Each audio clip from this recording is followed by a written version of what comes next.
राधे राधे। जय श्री कृष्ण दोस्तों, स्वागत है आपका आपके अपने YouTube चैनल हिंदी.com पर। तो चलिए दोस्तों, शुरू करते हैं आज की बहुत ही ज्ञानवर्धक कहानी। बहुत समय पहले की बात है। एक राजा था जिसकी 7 पुत्रियां थीं।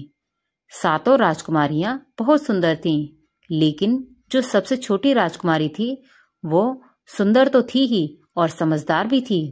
उस राजकुमारी का नाम सुनैना था। वो अपनी सभी बहनों में सबसे ज्यादा समझदार थी। राजा की पहली पत्नी की मृत्यु हो गई थी।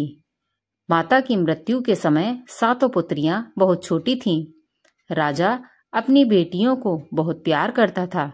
राजा उन सभी राजकुमारियों को बहुत अच्छे से देखभाल करता था और उन्हें माता और पिता दोनों का प्यार देता था। वो चाहता था कि राजकुमारियों को ऐसा ना लगे कि उनकी मां नहीं है। वह उनके लिए तरह तरह के भोजन बनवाता था और अच्छे अच्छे कपड़ों का भी प्रबंध करता था। वो अपनी बेटियों का पालन पोषण बहुत अच्छे से करने की कोशिश करता था।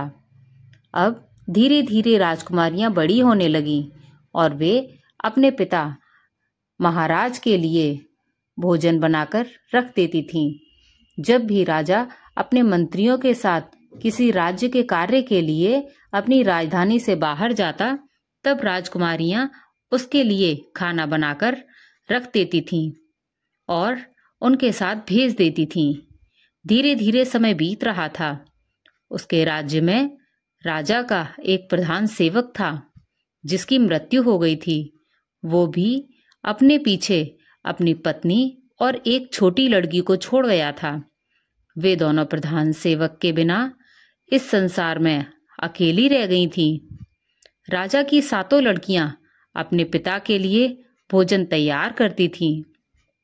जब वे राजकुमारियां भोजन तैयार कर रही होती थीं, उस समय उस प्रधान सेवक की पत्नी, जो कि विधवा थी, उनके पास आई और राजा की बेटियों से थोड़ी सी आग मांगती।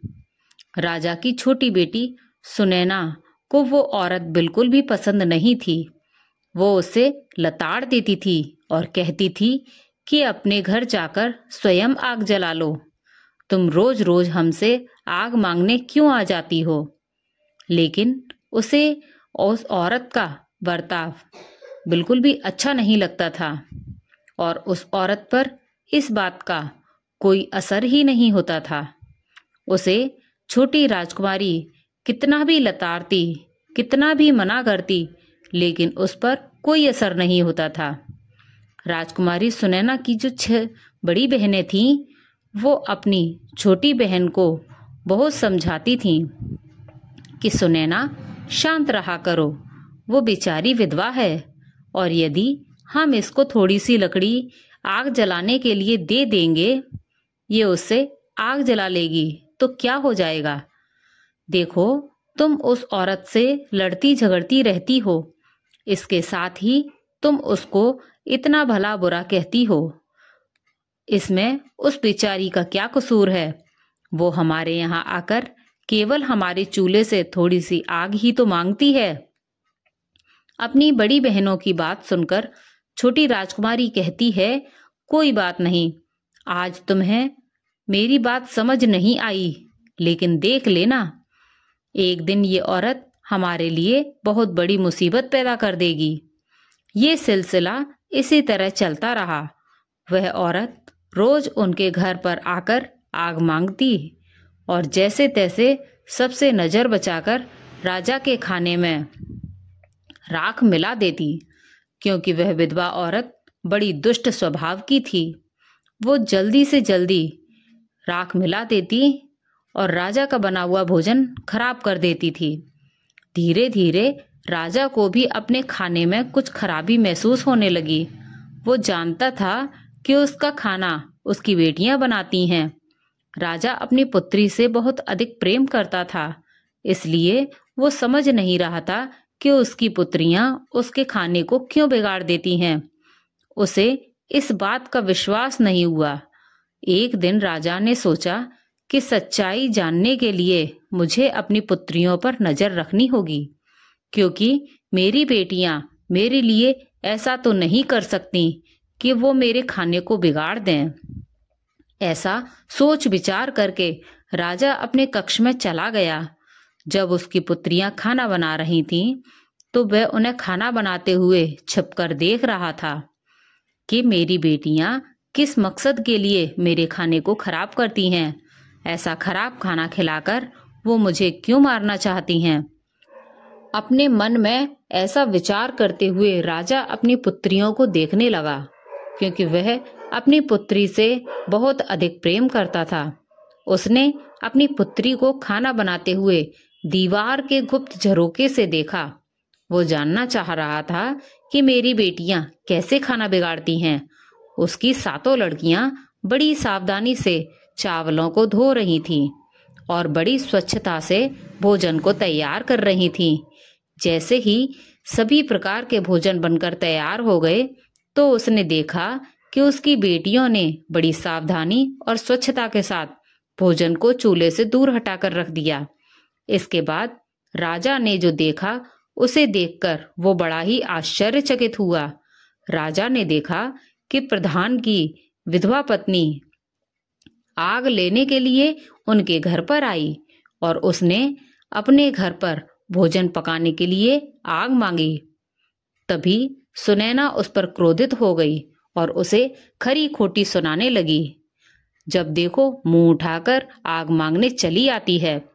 फिर सुनैना की दूसरी बहनों ने उसे समझाया, कोई बात नहीं, आग ही तो मांग रही है, तुम गुस्सा मत करो। जब वे आग लेकर जाने लगी, तो उसने राजकुमारी की नजर से बचकर सारे खाने में राख मिला दी। इस प्रकार उसने सबसे नजर बचाकर खाने को खराब कर दिया। जब राजा ने ये सब देखा कि उसकी बेटियों ने तो बहुत साफ सफाई से बड़े सुंदर तरीके से खाना बनाया था, लेकिन प्रधान की पत्नी ने लड़कियों के खाने में राख मिला दी, तो राजा बहुत क्रोधित हुआ और वह अपने राजमहल में दरबार लगाकर बैठ गया। उसने तुरंत अपने सैनिकों को प्रधान की पत्नी को पकड़कर लाने के लिए भेज दिया और उनसे कहा कि प्रधान की पत्नी को मेरे सामने शीघ्र पेश करो। विधवा औरत को राज दरबार में लाया गया। जब राजा ने उससे इस सारी घटना के बारे में पूछा, तो उसे विधवा औरत ने कहा कि महाराज, मुझे क्षमा करें, मैं तो एक खेल खेल रही थी और मैं तो ये देखना चाहती थी कि आप कितने चतुर और समझदार हैं और कैसे इस समस्या का समाधान निकालते हैं। वह औरत महाराज की प्रशंसा करते हुए कहने लगी, महाराज, आप तो बहुत ही न्यायप्रिय और समझदार हो। इस प्रकार उसे औरत ने राजा को अपनी मीठी मीठी बातों में उलझा दिया। उसकी ऐसी बातें सुनकर राजा भी उसकी समझदारी के कारण उस पर अत्यधिक प्रसन्न हो गया और उस पर मोहित भी हो गया।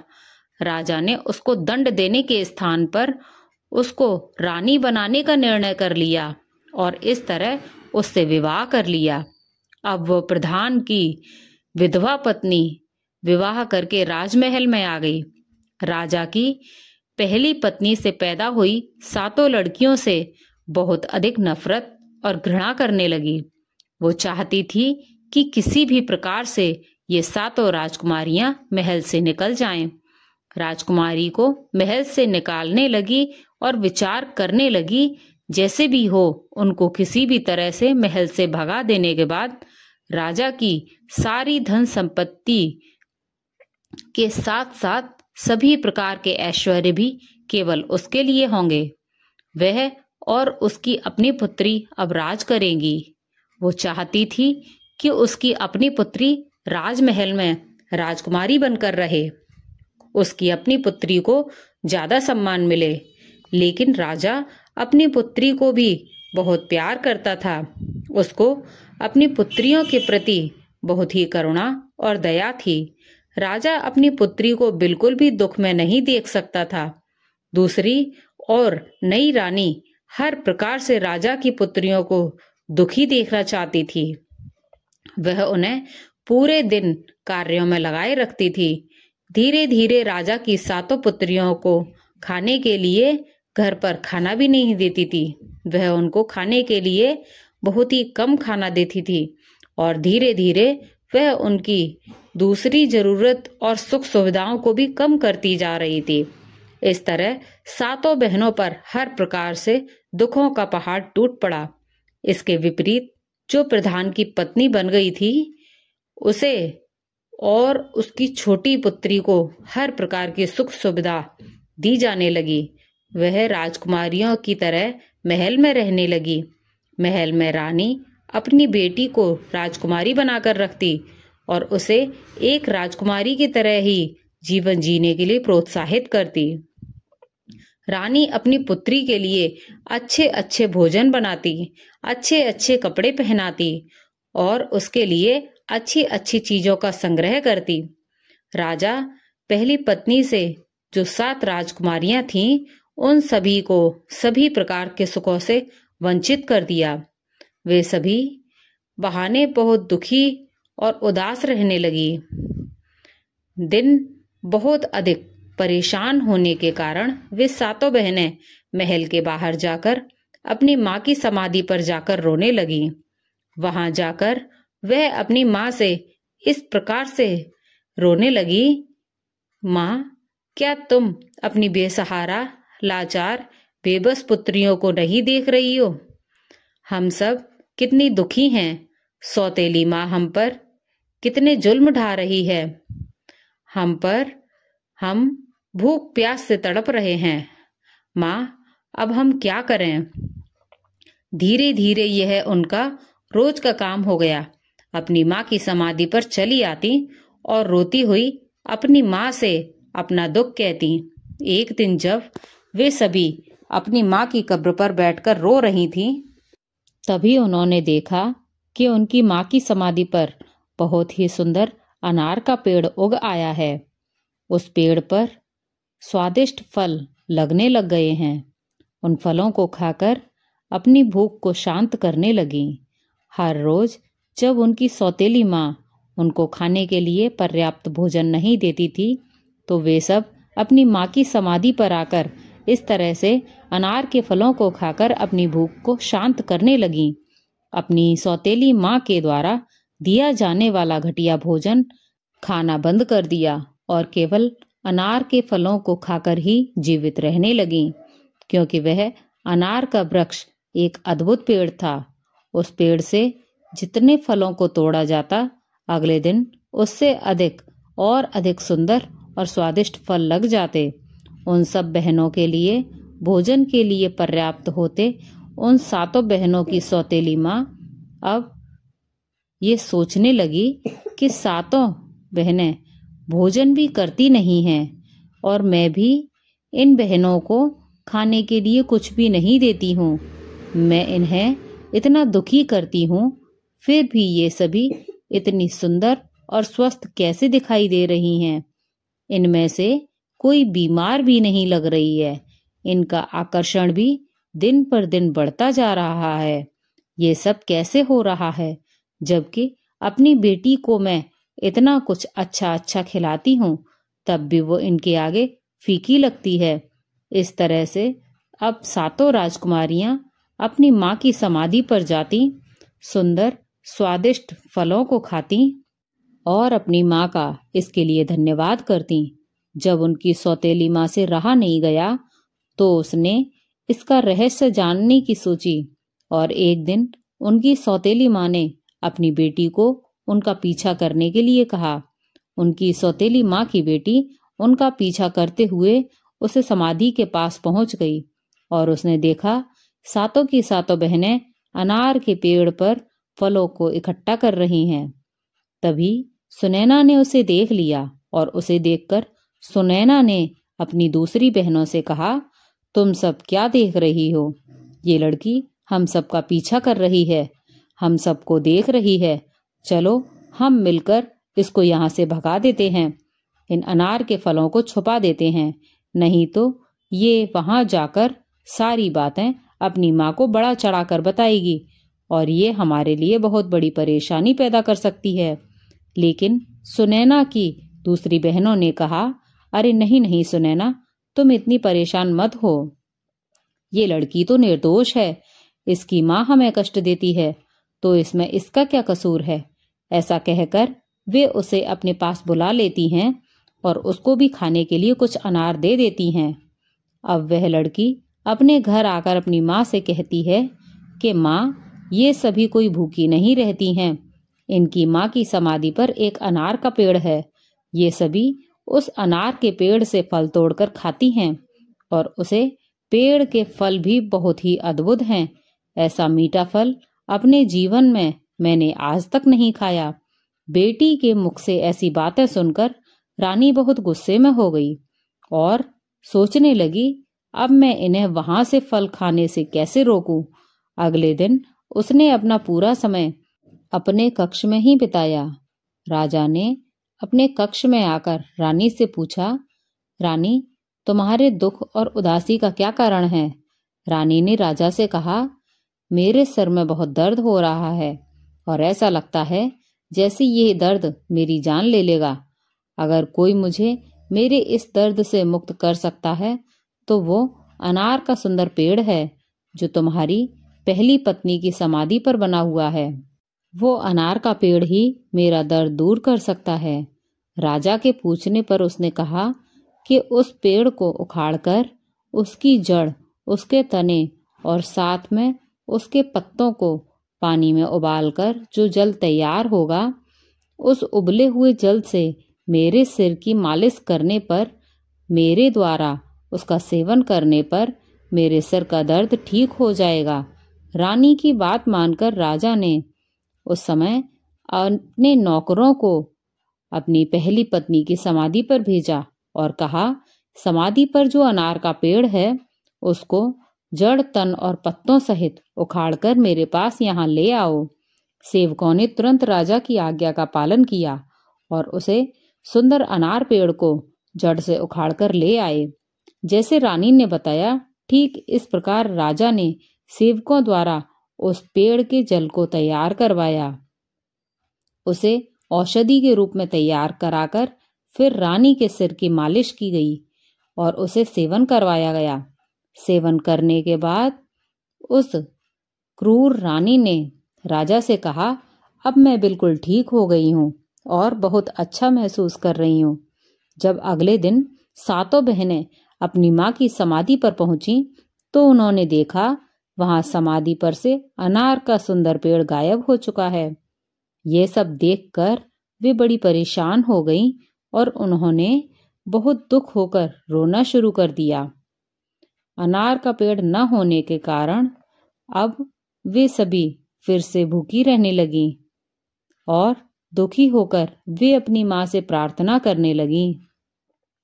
तभी उन्होंने देखा अनार के पेड़ के स्थान पर एक छोटा सा तालाब बन गया है जो मक्खन जैसे पदार्थ से बना हुआ है, जो जल्द ही सफेद ठोस बिस्कुट की तरह बन गया, जिसको रोती हुई सभी बहनों ने बहुत ही आश्चर्य के साथ देखा। ये सब देखकर सभी बहनें बहुत खुश हुईं और उनमें से कुछ बिस्कुटों को लेकर खाने लगीं, जो खाने में बहुत ही स्वादिष्ट थे और उन्हें बहुत पसंद भी आए। अगले दिन भी वही हुआ और इसके बाद अब रोजाना यही होने लगा। हर रोज सभी राजकुमारियां अपनी माँ की समाधि पर जाती और देखती एक छोटे से तालाब में पहले मक्खन बनता, फिर मक्खन बिस्कुट का रूप ले लेता और उस बिस्कुट को खाकर वे सब अपनी भूख को शांत कर लेती।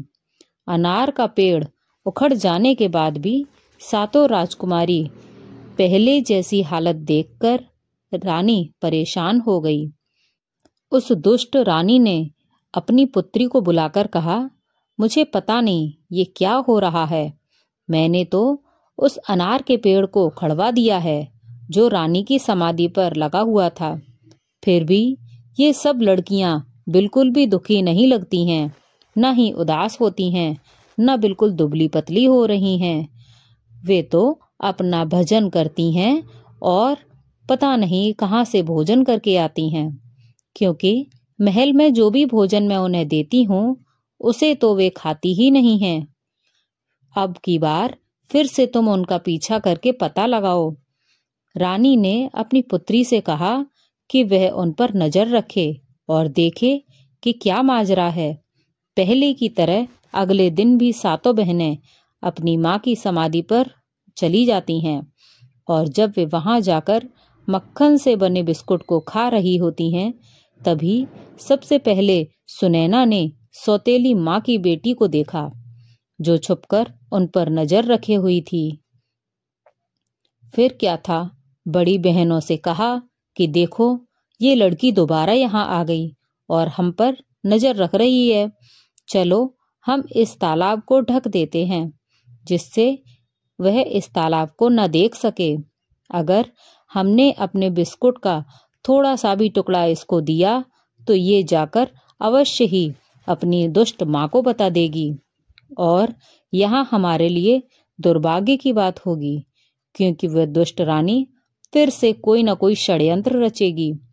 सुनैना की बड़ी बहनों ने समझा कि सुनैना बिना किसी बात के उस बेचारी पर संदेह कर रही है, इसलिए उन सब ने उसके सुझाव पर बिल्कुल भी ध्यान नहीं दिया और उसके विपरीत उन्होंने उसकी पुत्री को वो स्वादिष्ट बिस्कुट खाने के लिए दे दिए। फिर क्या, जब उनकी सौतेली माँ को राजकुमारियों के बारे में ये बिस्कुट वाली बात पता चली तो वह क्रोध से लाल पीली होने लगी और उसके साथ ही उसने अपने नौकरों को बुलाया और कहा, अभी जाकर रानी की समाधि को वहां से उखाड़ कर फेंक दो और उसके पास में जो छोटा सा तालाब है उस तालाब को कूड़े करकट आदि से भरकर नष्ट कर दो। इस पर भी रानी संतुष्ट नहीं हुई। फिर से भयंकर बीमारी का बहाना करके अपने कक्ष में पड़ी रही और महाराज को बुलाया गया। महाराज ने आकर रानी की बीमारी का कारण जानना चाहा। राजा ने कहा, चाहे मेरा सारा साम्राज्य ही क्यों न चला जाए, चाहे बिक जाए, लेकिन मैं तुम्हारी बीमारी को ठीक करने के लिए तुम्हें अच्छे से अच्छे वैद्य को दिखाऊंगा और तुम्हें बिल्कुल ठीक कर दूंगा। लेकिन वह रानी तो अपनी चाल चल रही थी, वह तो स्वभाव से ही दुष्ट थी। दुष्ट रानी कहने लगी, इतना कुछ करने की जरूरत नहीं, मेरे जीवन को तो केवल तुम्हारा छोटा सा कार्य ही बचा सकता है। राजा ने कहा, तुम बताओ तो सही, मैं हर कार्य करूंगा, मैं तुम्हें वचन देता हूं। फिर रानी ने कहा, मेरे जीवन को बचाने के लिए तुम एक आवश्यक कार्य कर दो। आपकी जो पहली पत्नी की 7 राजकुमारियां हैं, उनकी मृत्यु से मेरा जीवन बच जाएगा। इन शब्दों को सुनकर राजा दुखी हुआ और पीड़ा से भर गया, लेकिन फिर भी उसने अपने आप को कैसे भी संभाल लिया। लेकिन राजा को अपने वचन टूटने का भी भय था। वह अपनी राजकुमारियों को भी बहुत प्यार करता था। फिर राजा ने अपनी रानी से कहा और राजकुमारी को तलाश करने लगा। राजा ने अपनी 7 राजकुमारियों को अपनी माँ की समाधि पर बैठे देखा। राजा उनके पास पहुंचा तो उसने देखा उसकी 7 राजकुमारियां अपनी माँ की समाधि के पास बैठकर रो रही थीं। अपनी पुत्री की ये हालत देखकर राजा का हृदय पिघल गया, क्योंकि वह अपनी बेटियों से बहुत ही अधिक प्रेम करता था। एक तरफ उसकी रानी की इच्छा और राजा का वचन, और दूसरी तरफ उसकी बेटियों का जीवन। उसे समझ नहीं आ रहा था कि अब वह क्या करे। पुत्रियों के पास पहुंचकर राजा प्रेम पूर्वक अपनी पुत्रियों से बोला, तुम मेरे साथ इस महल से बाहर जंगल में चलो। पिता की बात मानकर वे सभी उसके साथ चल पड़ी। वह उन सभी को लेकर जंगल की ओर चल दिया। जंगल में कुछ दूर जाकर एकांत में राजा ने आग जलाई और उनके लिए चावलों को पकाया तथा उन सभी को खाने के लिए दिया। दोपहर का समय था। इस समय बहुत अधिक गर्मी हो रही थी, जिसके कारण सभी 7 बहनें खाना खाने के बाद गहरी नींद में सो गईं। जब राजा ने देखा सातों बहनें सो चुकी हैं तो वह चोरी से छुपकर उन लड़कियों से निगाह बचाकर वहां से भाग गया। उन सबको गहरी नींद में सोते हुए राजा ने वहीं पर छोड़ दिया। राजा अपने मन में सोचकर खुश हो रहा था, चलो हमारी पुत्रियां जहां कहीं भी रहेंगी कम से कम जीवित तो रहेंगी, ठीक तो रहेंगी। वे अपनी सौतेली माँ के अत्याचारों से तो बची रहेंगी या कहीं जाकर अपना जीवन गुजारा कर लेंगी। साथ ही उसने भगवान से प्रार्थना की कि वह इस एकांत जंगल में उसकी पुत्रियों को भूखे प्यासे किसी जानवर के भोजन के रूप में मृत्यु को प्राप्त हो जाने से बचाए। राजा इस प्रकार सोचते हुए और बार बार भगवान से प्रार्थना करते हुए वहां से चला गया। राजा ने वापस आते समय जंगल में एक हिरण को मारा और उसके खून को लेकर महल में वापस आ गया। उसने रानी की हथेली पर उस हिरण के खून को लगा दिया। उससे क्रूर रानी ने सोचा, राजा ने सच में अपनी सातों राजकुमारियों को मार दिया। राजा से कहा कि अब वह बिल्कुल ठीक महसूस कर रही है। उधर जंगल में राजा के चले जाने के बाद सातों बहनों की नींद खुली तो उन्होंने देखा राजा तो है ही नहीं और अपने आप को घने जंगल में अकेले पाया। जब उन्होंने अपने चारों तरफ भयंकर जंगली जानवरों की आवाज को सुना तो उन आवाजों को सुनते ही वे डर के मारे कांपने लगीं और उनका पूरा शरीर थर-थर कांपने लगा, जिसके कारण वे सभी चिल्लाने लगीं, रोने लगीं। अपने आप को वहां अकेला पाकर वे सभी अपनी पूरी शक्ति लगाकर अपने पिताजी को पुकारने लगीं। उन्हें आशा थी कि उनकी आवाज को सुनकर उनके पिता जरूर आएंगे, लेकिन उन सबको ऐसा करते हुए बहुत समय गुजर गया, लेकिन राजा नहीं आया। उन सबको अपनी आवाज के सिवाय वहां कुछ सुनाई ही नहीं दे रहा था, जैसे बादल गूंगे हो गए हों। वहां कुछ नहीं था। ठीक इस दिन उस जंगल में एक दूसरे पड़ोसी राज्य के साथ राजकुमार वहां शिकार खेलने के उद्देश्य से आए थे। जब वे सब अपने राज्य के लिए प्रस्थान कर रहे थे, तब उन राजकुमारों में से सबसे छोटे राजकुमार ने अपने भाइयों को रोकते हुए कहा कि भाई, जंगल में जरूर कोई फंसा हुआ है और हम सबको उनकी सहायता करने के लिए चलना चाहिए। शायद वो किसी को पुकार रहे हैं। अब सब लोग यहीं ठहर गए। मैं समझता हूँ कोई रो रहा है और किसी को बुला रहा है। क्या तुम सब इस आवाज को नहीं सुन पा रहे हो? चलो उस दिशा में चलते हैं जहां से ये आवाज आ रही है और तलाश करते हैं कि ये कौन है। इस तरह से छोटे राजकुमार ने अपने 6 भाइयों को बताया तो सातों राजकुमार जंगल की तरफ चल दिए और सभी के घोड़े दौड़ने की आवाज आ रही थी। कुछ ही समय में वे सभी राजकुमार जंगल में उस जगह पर पहुंच गए जहां पर वे सातों बहनें विलाप करते हुए रो रही थीं। उन सबको इस तरह से विलाप करते हुए देखकर राजकुमारों को दया आ गई। सबसे बड़ा राजकुमार बहुत अधिक आश्चर्यचकित हुआ और उसने बड़ी व्यग्रता से उनसे पूछा कि तुम सब यहाँ पर कैसे फंस गई हो और तुम कौन हो?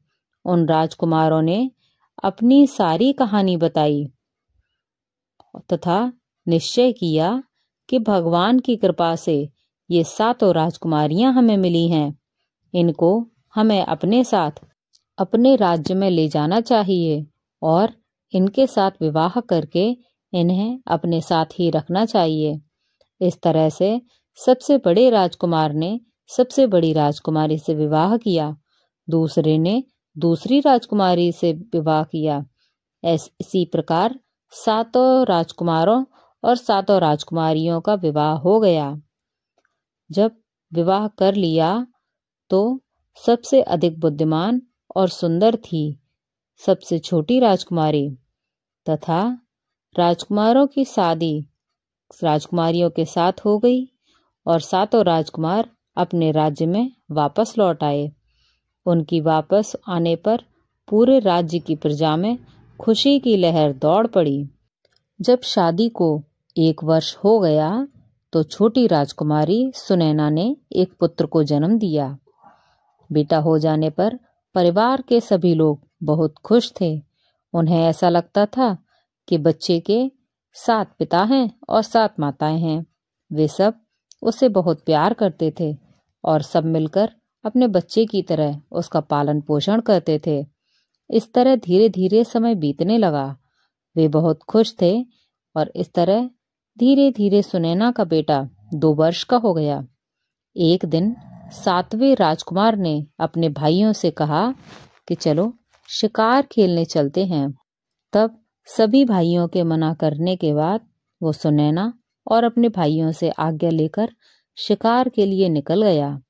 लेकिन कई दिन बीत जाने के बाद भी वो वापस नहीं आया और दिन पर दिन बीतते गए, लेकिन राजकुमार नहीं आया। ये कोई नहीं जान सका कि वो कहाँ चला गया और वापस क्यों नहीं आया। ये जानकर राजकुमारी को बहुत दुख हुआ। जब उनके पति कहने लगे, हम भी वहां जाएंगे और उसे ढूंढ कर लाएंगे।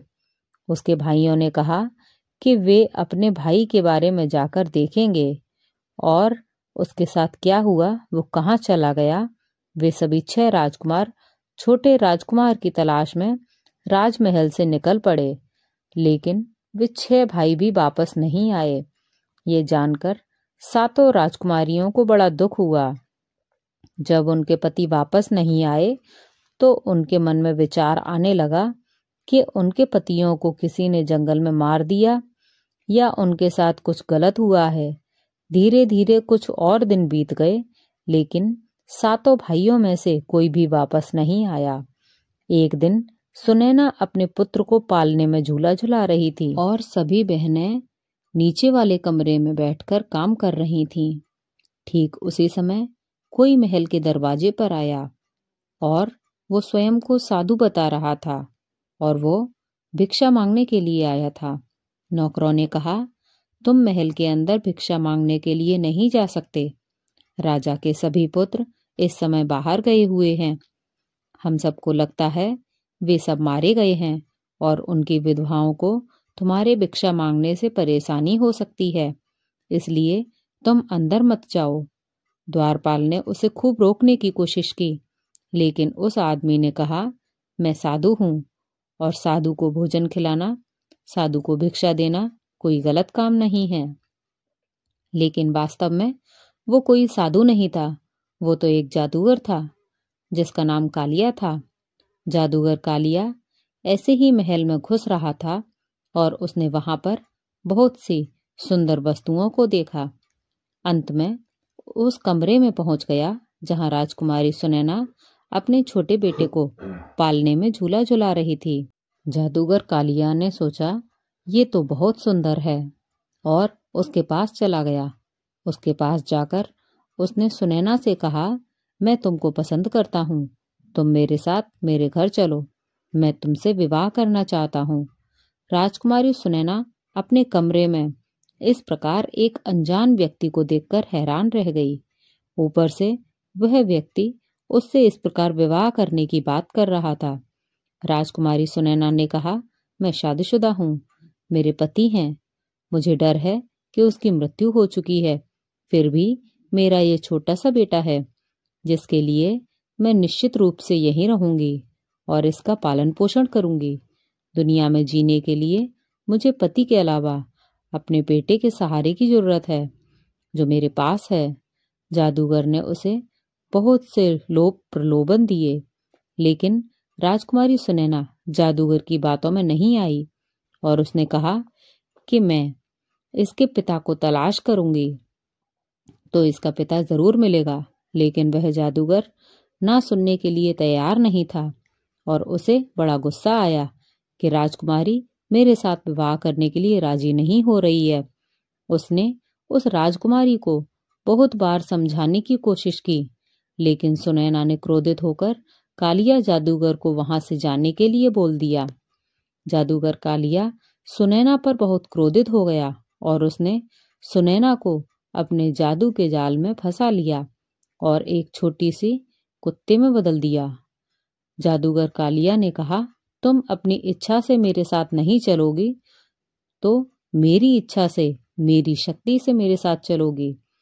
जब उस जादूगर ने राजकुमारी सुनैना को कुत्ता बना दिया तो कुत्ता बनकर वो इधर उधर भागने लगी। बेचारी के पास कोई शक्ति भी नहीं थी जिससे वह अपनी दूसरी बहनों को बता सके और उसके साथ क्या हुआ जादूगर कालिया के इशारे में चलने लगी। इस छोटे से कुत्ते को कहाँ से लिया है?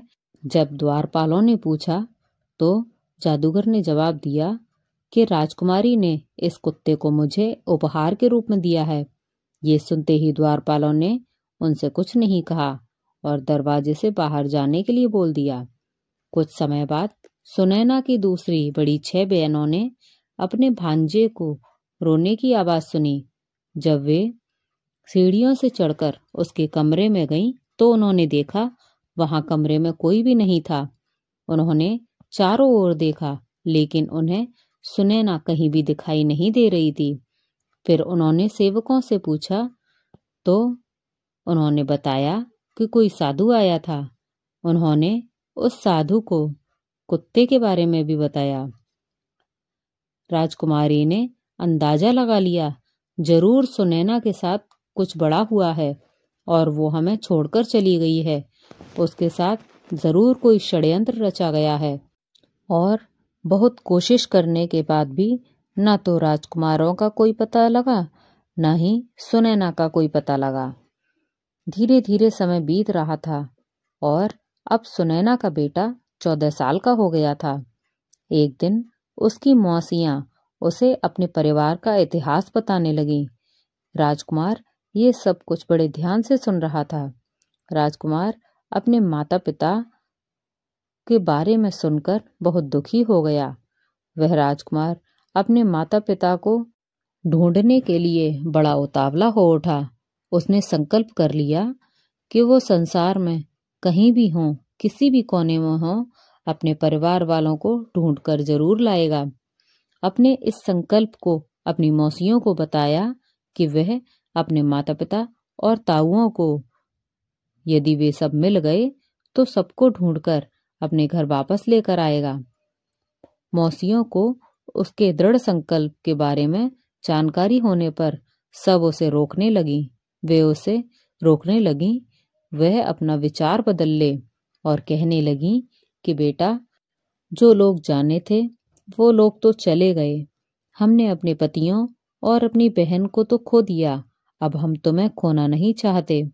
उनकी तरह यदि तुम भी हमसे दूर चले गए तो हम किसके सहारे जिंदा रहेंगे और जिंदा रहकर भी क्या करेंगे।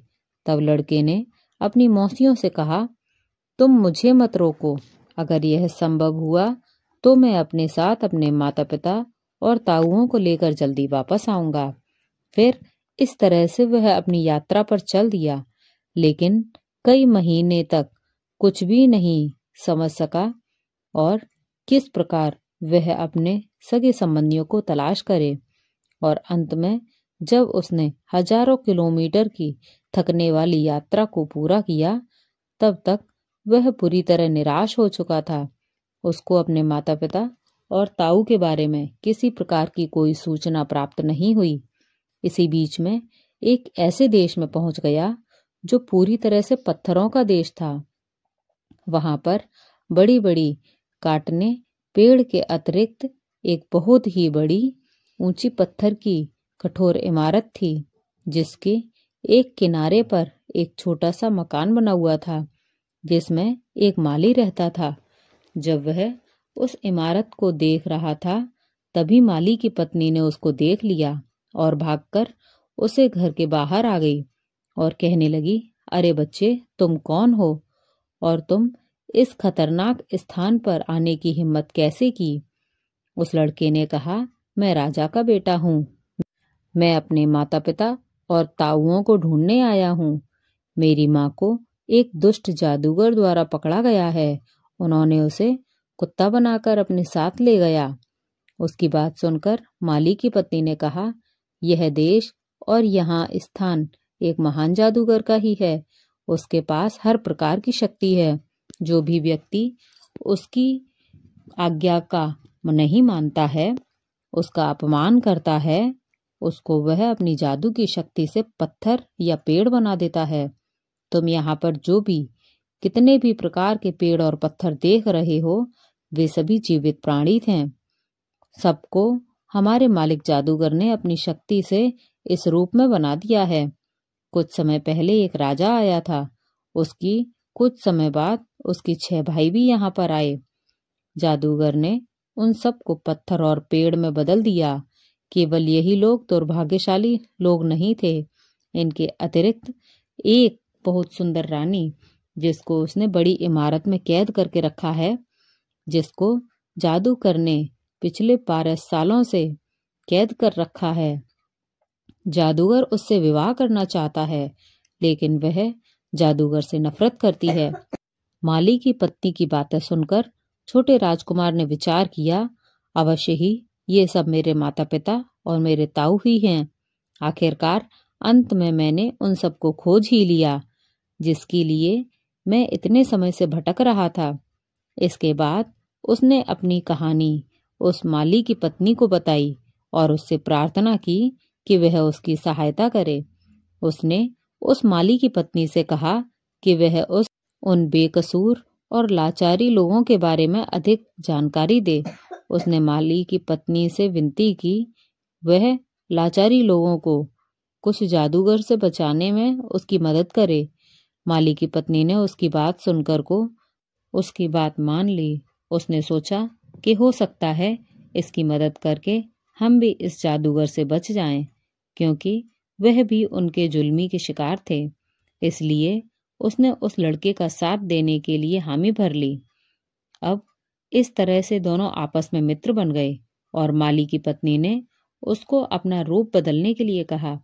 उसने समझाया, तुम अपना रूप बदल लो, यानी जादूगर ने तुमको देख लिया तो वह तुम्हें भी पत्थर में बदल देगा।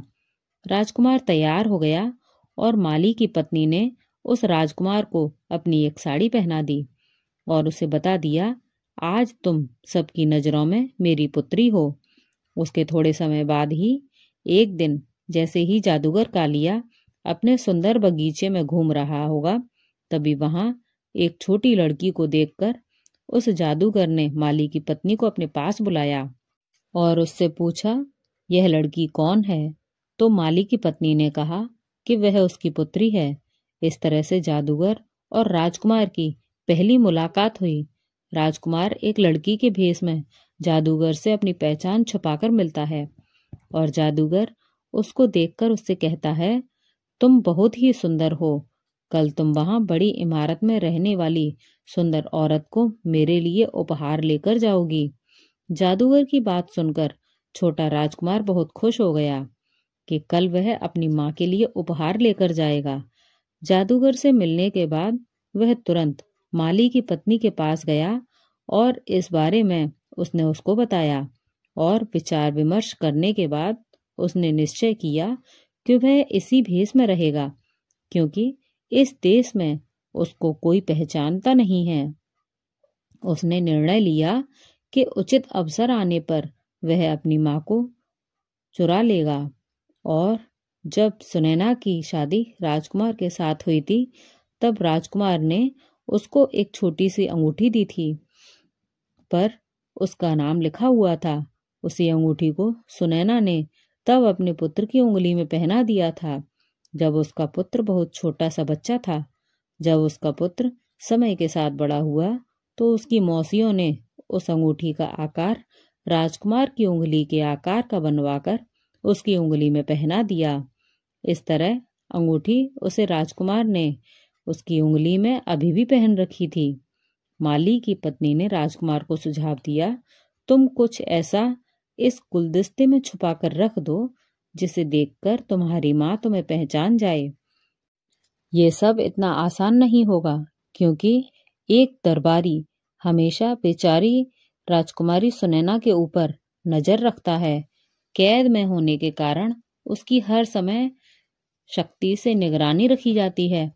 माली की पुत्री के रूप में राजकुमार को हर रोज फूलों का गुलदस्ता जादूगर की तरफ से अपनी मां तक पहुंचाने का काम मिल चुका था। अब वह हर रोज फूलों का गुलदस्ता रानी तक पहुंचाने लगा। जादूगर की एक दासी हमेशा उसकी मां के कमरे में रहती थी। अंत में एक दिन किस्मत ने उस राजकुमार का साथ दिया और उसको एक ऐसा मौका मिल गया जब कमरे में उसकी मां के अतिरिक्त और कोई दूसरा व्यक्ति नहीं था। जब कोई भी उसको नहीं देख रहा था तो उसने अपनी उंगली में पहने अपनी अंगूठी को निकालकर उस गुलदस्ते में बांधकर अपनी मां सुनैना के कदमों में डाल दिया। इस अंगूठी के जमीन पर गिरते ही आवाज आई। जैसे ही सुनैना ने उस फूल के गुलदस्ते की ओर ध्यान दिया, सुनैना ने देखा इन फूलों के अंदर ऐसा क्या है जो ये विचित्र आवाज कर रहा है। ध्यान से देखने पर उसने एक छोटी सी अंगूठी को फूलों के साथ बंधा हुआ पाया। उस अंगूठी को पहचानते ही जब उसने फूलों का गुलदस्ता लाने वाली लड़की की ओर देखा तो लड़की बने राजकुमार ने उसे अपने बारे में बताया। अपने पुत्र द्वारा बताई गई सारी कहानी पर उसको तुरंत विश्वास हो गया। राजकुमार ने अपनी मां से कहा कि कितनी खोज करने के बाद उसने उनको प्राप्त कर लिया है और उसे बचाने की कोशिश कर रहा है। अपने जीवन को खतरे में डालकर वह अपने माता पिता और ताऊओं को दुष्ट कालिया जादूगर से मुक्त कर ले जाएगा। उसकी मां ने उसको बताया कि उस जादूगर ने पिछले 12 सालों में किस तरह से कैद कर रखा है और उसने इस इमारत के सारे दरवाजों को भी बांध करके रखा है क्योंकि वह मुझसे विवाह करना चाहता है। मैंने उससे विवाह करने के लिए मना कर दिया। बेटे ने कहा, माँ, तुम कालिया जादूगर से 12 सालों तक केवल कठोरता और क्रोध से बात की है। अब तुम जादूगर से कहो, मैंने इतने लंबे समय तक अपने पति का इंतजार किया है लेकिन वे नहीं आए। अब मैं तुमसे शादी करने को तैयार हूँ। इसके बाद दोनों माँ बेटा बैठकर अपनी योजना बनाने लगे और उसको अंजाम देने के बारे में सोचने लगे। बेटा कहता है, इसके बाद आप यहाँ पता लगाना और उसकी शक्ति क्या है वो अमर है और उसे मारा जा सकता है। और अगले दिन कालिया जादूगर के लिए इस प्रकार से संदेश भिजवा दिया जैसा उसके पुत्र ने सुझाव दिया। जादूगर ये सुनकर बहुत प्रसन्न हुआ और वह जल्द से जल्द शादी करने के लिए कहने लगा। उसके बाद कालिया जादूगर ने सुनैना से महल में चलने की विनती की, लेकिन सुनैना ने उसको कहा इससे पहले कि वह शादी करे उसको थोड़ा और अधिक समय देना चाहिए ताकि वे आपस में और अधिक परिचित हो सकें। और उसने कहा कि दुश्मनी जितनी लंबी होती है, दोस्ती होने के बाद उनकी दोस्ती का स्तर और भी मजबूत हो सकता है। सुनैना ने जादूगर से पूछा, क्या आप पूरी तरह अमर हो? क्या आपकी मृत्यु नहीं होने की भी कोई शक्ति है? क्या आप मानव जाति को महसूस करने के लिए एक महान जादूगर हो? तब जादूगर ने कहा, तुम ये सब क्यों पूछ रही हो? तो रानी ने जवाब दिया कि शादी करके आपकी पत्नी बनने से पहले मैं आपके बारे में सब कुछ जानना चाहती हूँ। यदि कोई आपदा आपके ऊपर आ गई तो मैं उस पर कैसे काबू पाऊंगी? पहले पति और पहले पुत्र को तो मैंने खो दिया, लेकिन अगर मैं तुमसे शादी करूंगी तो मैं तुम्हें खोना नहीं चाहती। तो मैं किसके सहारे रहूंगी? कालिया जादूगर ने कहा, ये सच है, मैं दूसरे के रूप में नहीं हूँ। यहाँ से बहुत दूर सैकड़ों मील दूरी पर एक घना जंगल है। उस जंगल में बीच में एक ढका हुआ कुआं है जहाँ पर केवल ताड़ के पेड़ हैं और उन ताड़ के वृक्षों के घेर के केंद्र में 6 बड़े पानी से भरे हुए तालाब हैं जो एक दूसरे के ऊपर गिरते हैं।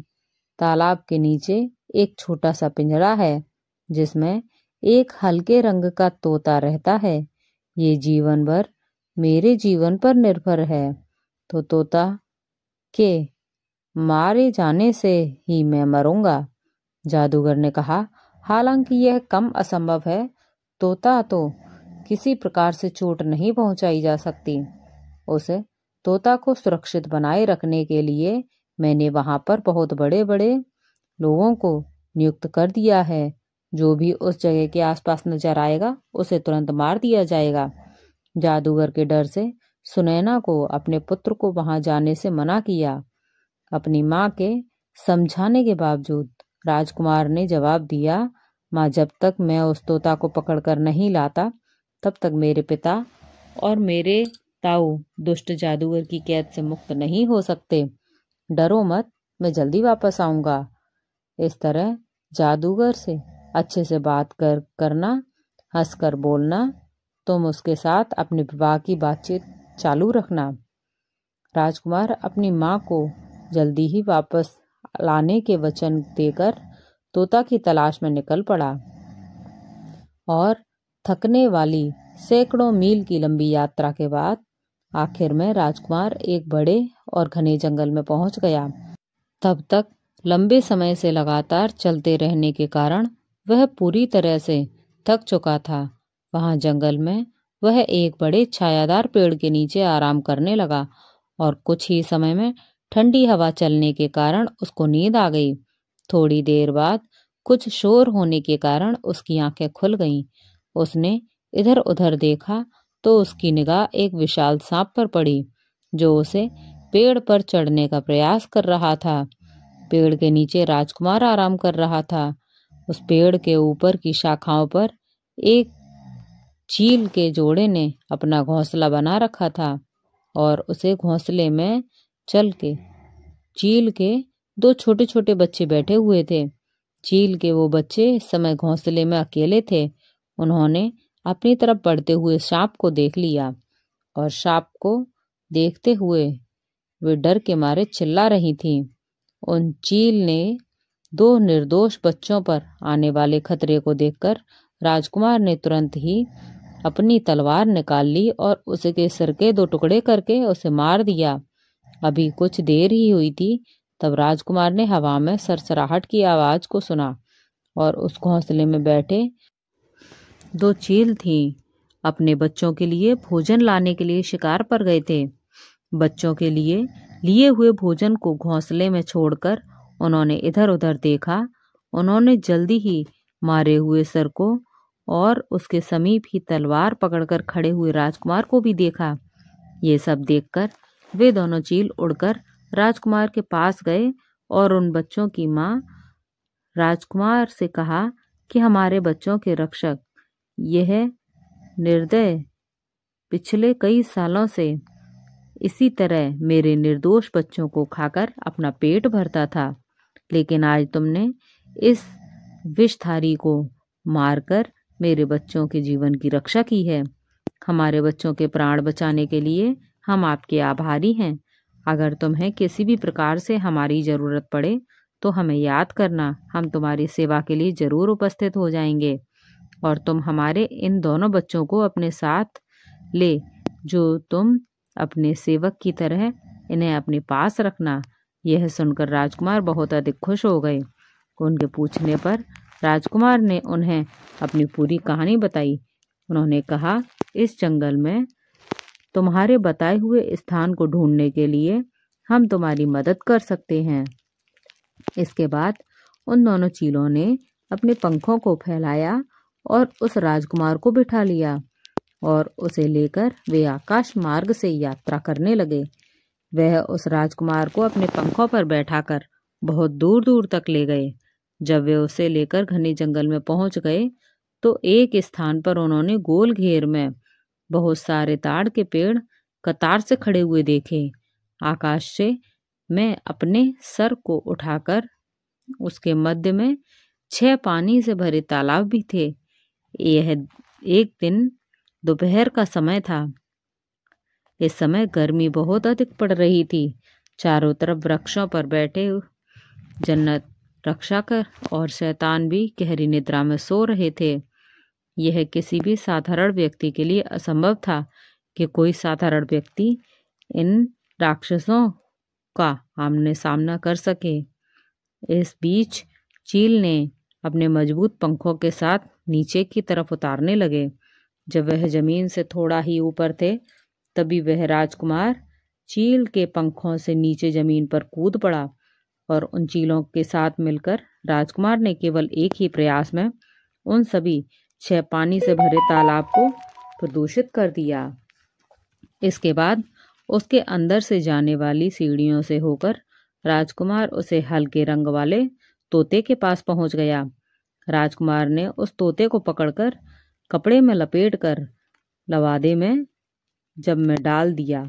जैसे ही राजकुमार चील के पंखों पर खड़ा होकर आकाश मार्ग से अपनी यात्रा को चल पड़ा, तब तक नीचे पेड़ों पर रहने वाले सभी जिन्ना शैतान जो अभी तक सोए हुए थे, सभी जाग गए और सभी उनको आकाश में देखकर चिल्लाने लगे। वहां जंगल में पूरी तरह से अफरा तफरी मच गई। उन्हें यह पता लगते ही उनका खजाना तो गायब हो चुका है। उन सब की डरावनी चीखों से पूरा जंगल गूंज उठा। उनके उड़ान भरने के बाद वह चील वहां से बहुत दूर अपने घर पर आ गए। यह वही विशाल वृक्ष था जहां पर घोंसला बना हुआ था। वहां पहुंचकर राजकुमार ने उन बूढ़े चीलों से कहा, आप अपने बच्चों को वापस ले लीजिए। इन्होंने मेरे लिए बहुत अच्छा कार्य किया है। अगर मुझे कभी इनकी जरूरत पड़ी तो मैं अवश्य ही बुला लूंगा और आपसे सहायता लेने से मैं कभी नहीं झिझकूंगा। राजकुमार ने वहां से अपनी वापसी की यात्रा को शुरू कर दिया और वह तब तक चला रहा जब तक कि वह एक बार फिर से उस दुष्ट जादूगर कालिया के महल तक नहीं पहुंच गया। महल के दरवाजे के पास नीचे बगिया में बैठकर उस तोते के साथ खेलने लगा।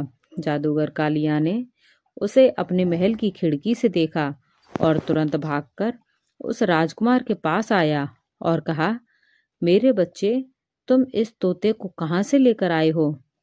तुम इस तोते को मुझे दे दो, इसके लिए मैं तुम्हें बहुत धन दौलत दूंगा। लेकिन राजकुमार ने जादूगर को मना कर दिया। राजकुमार ने कहा कि नहीं, मैं तोता तुम्हें नहीं दे सकता। कई सालों बाद मेरा प्रिय पालतू पक्षी। फिर जादूगर ने कहा, अगर यह तुम्हारा पुराना और मनपसंद प्रिय पालतू पक्षी है तो मैं समझ सकता हूँ तुम इसको मुफ्त में तो दोगे नहीं, तो तुम इस तोते की क्या कीमत लोगे? राजकुमार ने कहा, जादूगर साहब, मैं अपने प्यारे तोते को नहीं बेच सकता। इसलिए जादूगर कालिया बहुत अधिक भयभीत हो गया और उसने कहा, तुम इसके बदले में मुझे कुछ भी ले सकते हो, बस तुम मुझे ये तोता दे दो। जादूगर की ये बात सुनकर राजकुमार उससे बोला, चलो ठीक है, अगर तुम इसके बदले में कुछ देना ही चाहते हो तो मैं भी यह तोता तुम्हें दे दूंगा। राजकुमार की बात सुनकर जादूगर खुश होते हुए बोला, ठीक है, बताओ तुम्हें क्या चाहिए, मैं तुम्हें जरूर दूंगा। अब राजकुमार ने कहा, सबसे पहले तो उन 7 राजकुमारों को और राजाओं को मुक्त करो जिसको तुमने पत्थर और वृक्ष बना रखा है। जादूगर ने कहा, ठीक है, तुम्हारी इच्छा पूर्ण होगी, तुम मुझे केवल ये तोता दे दो। इसके बाद सुनैना के पति समेत दूसरे 6 राजा अपने प्राकृतिक रूप में आ गए और फिर कालिया जादूगर ने कहा, देखो, मैंने इन्हें फिर से ठीक कर दिया है, अब तो मुझे मेरा तोता दे दो। लेकिन उस राजकुमार ने कहा, इतनी जल्दी भी क्या है, पहले तुम उन सभी लोगों को आजाद करो जिनको तुमने अपनी कैद में कर रखा है। कालिया जादूगर ने कहा, ठीक है। इसके बाद जैसे ही जादूगर ने अपनी छड़ी को घुमाया, सब के सब प्राणी जो पत्थर और वृक्ष बने हुए थे, सब अपनी प्राकृतिक शरीर में आ गए। इसके बाद वह पूरा बगीचा जो कुछ समय पहले पत्थरों और वृक्षों से भरा पड़ा था, चारों तरफ मानव जीवन की खुशबू से महकने लगा। वहां चारों तरफ इंसान ही इंसान नजर आने लगे, जो कि सब जीवित होकर सांस लेने लगे। राजा, पंडित, नौकर, चक्र सेवक, सरदार, घोड़े, हाथी, सैनिक न जाने क्या क्या ताकतवर पुरुष भी सुंदर आभूषणों से सुसज्जित सैनिकों की भीड़ सब जीवित हो गए। अब जादूगर अपने दोनों हाथ जोड़कर रोते हुए राजकुमार से विनती करने लगा, तुम मुझे ये तोता दे दो। राजकुमार ने उस तोते को बहुत ही शक्ति से पकड़ लिया और उसके एक पंख को जोर लगाकर उसके शरीर से अलग कर दिया। इसके साथ ही जादूगर का दाहिना हाथ उसके शरीर से अलग हो गया। फिर जादूगर कालिया ने अपने बाएं हाथ को फैलाकर राजकुमार से कहा, आप ये तोता मुझे दे दो। उसके बाद राजकुमार ने उस तोते के बाएं पंख को उसके शरीर से उखाड़कर फेंक दिया। कालिया जादूगर का भी बायां हाथ उसके शरीर से उखड़कर दूर गिर पड़ा। इसके बाद भी वह चिल्लाता रहा, मुझे तोता दे दो। कालिया जादूगर अपने घुटनों पर गिर पड़ा। फिर राजकुमार ने उस तोते के पहले दाएं पैर को फिर बाएं पैर को शरीर से अलग कर दिया। साथ नहीं रहा, अपनी आंखों को घुमाते हुए रोते हुए राजकुमार से कहने लगा, मुझे तोता दे दो। अब राजकुमार ने उस तोते का सर पकड़कर उसकी गर्दन मरोड़ दी, जिससे तोता के प्राण निकल गए। जैसे ही तोता मरा वैसे ही जादूगर कालिया भी मारा गया। जादूगर कालिया के भी प्राण निकल गए। राजकुमार के पिता ने अपनी पत्नी सुनैना को बड़ी इमारत से मुक्त किया और इस तरह से राजकुमार अपने सभी संबंधियों के साथ अपने देश के लिए चला गया। दूसरे सभी लोग भी अपने अपने घरों की तरफ चले गए। इस तरह राजकुमार ने अपने माता पिताओं को और ताऊओं को दुष्ट जादूगर कालिया की कैद से छुड़ा लिया। उसकी मौसियां जो सभी का इंतजार कर रही थीं, वे भी अपनी पतियों को देखकर बहुत खुश हो गईं। सुख से अपना जीवन व्यतीत करने लगी। धन्यवाद दोस्तों, आशा करती हूँ कि ये कथा आपको पसंद आई हो। ऐसी और कथाएं सुनने के लिए आप हमारे चैनल को सब्सक्राइब करें और बेल आइकन दबाना ना भूलें। और वीडियो अगर पसंद आई हो तो कमेंट में हमें ज़रूर बताएं। धन्यवाद।